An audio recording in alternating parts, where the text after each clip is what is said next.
ಸಂಚಿಕೆಯಲ್ಲಿ ನಾವು ತುಂಬಾ ಸುಲಭವಾಗಿ ಹೊಟ್ಟೆಯ ಬೊಜ್ಜನ್ನ ಕರಗಿಸಲು ಮತ್ತೆ ತುಂಬಾ ಸುಲಭವಾಗಿ ತೂಕವನ್ನ ಕಡಿಮೆ ಮಾಡಲು ಒಂದು ಆಸನವನ್ನ ನೋಡೋಣ. ಇದು ಮಲಾಸನ.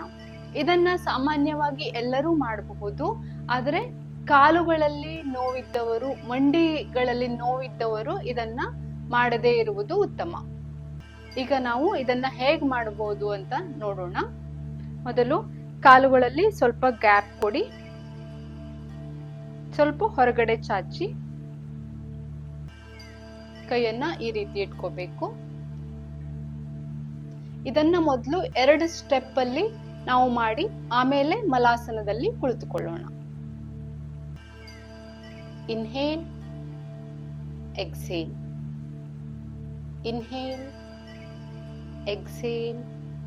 ಇದನ್ನ ನಿಧಾನಕ್ಕೆ ಮಾಡಿ.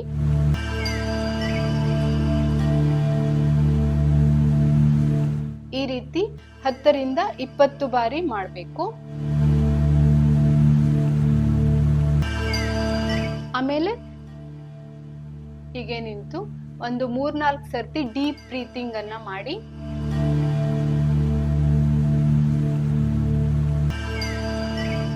ಈಗ ಮತ್ತೆ ಇನ್ನು ಸ್ವಲ್ಪ ಕೆಳಗೆ ಕೂತ್ಕೋಬೇಕು.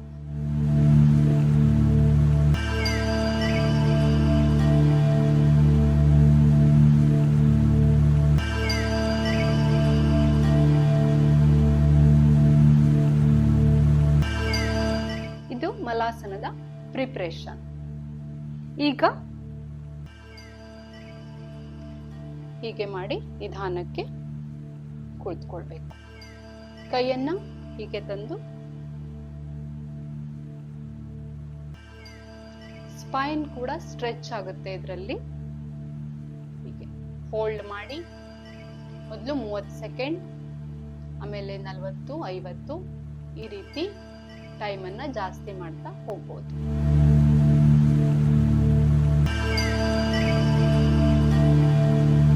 ನಿಧಾನಕ್ಕೆ ಕೈಯನ್ನ ಮುಂದೆ ತನ್ನಿ, ನಿಧಾನಕ್ಕೆ ಮೇಲೆ ಬನ್ನಿ. ಸಮಸ್ಥಿತಿ. ಮಲಾಸನ ಇದು ಹೊಟ್ಟೆಯ ಬೊಜ್ಜನ್ನ ಕರಗಿಸಲು ಒಂದು ಉತ್ತಮವಾದ ಯೋಗಾಸನ. ಇದು ಮಲಬದ್ಧತೆಯನ್ನು ಕೂಡ ನಿವಾರಣೆ ಮಾಡುತ್ತೆ. ಬೆಳಗ್ಗೆ ಎದ್ದ ತಕ್ಷಣ ಒಂದು 1/2 ಲೀಟರ್ ನೀರು ಕುಡಿದು ಈ ಆಸನವನ್ನ ಮಾಡಿದರೆ ಮಲಬದ್ಧತೆಯಿಂದ ಬಳಲುತ್ತಿದ್ದವರು ಅವರ ಸಮಸ್ಯೆಯನ್ನ ಪರಿಹಾರ ಮಾಡಿಕೊಳ್ಳಬಹುದು. ಇದನ್ನ ಗರ್ಭಿಣಿ ಹೆಂಗಸರು ಕೂಡ ಮಾಡಬಹುದು. 4-5 ತಿಂಗಳು ತುಂಬಿದ ಮೇಲೆ ಡಾಕ್ಟರ್ ಅಡ್ವೈಸ್ ಅನ್ನ ತೆಗೆದುಕೊಂಡು ಇದನ್ನ ದಿನನಿತ್ಯ ಮಾಡಿದರೆ ಅವರ ಹೆರಿಗೆಯನ್ನ ಸುಲಭವಾಗಿ ಮಾಡಿಕೊಳ್ಳಬಹುದು.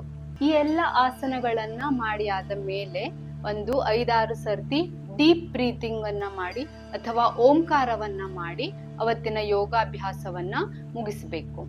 ನೋಡಿದ್ರಲ್ಲ, ಇವತ್ತಿನ ಸಂಚಿಕೆಯಲ್ಲಿ ನಾವು ಸುಲಭವಾಗಿ ಒಂದು ಆಸನವನ್ನ ಮಾಡಿ ಹೇಗೆ ಹೊಟ್ಟೆ ಬೊಜ್ಜನ್ನ ಮತ್ತೆ ದೇಹದ ತೂಕವನ್ನ ಕಡಿಮೆ ಮಾಡಿಕೊಳ್ಳಬಹುದು ಅಂತ.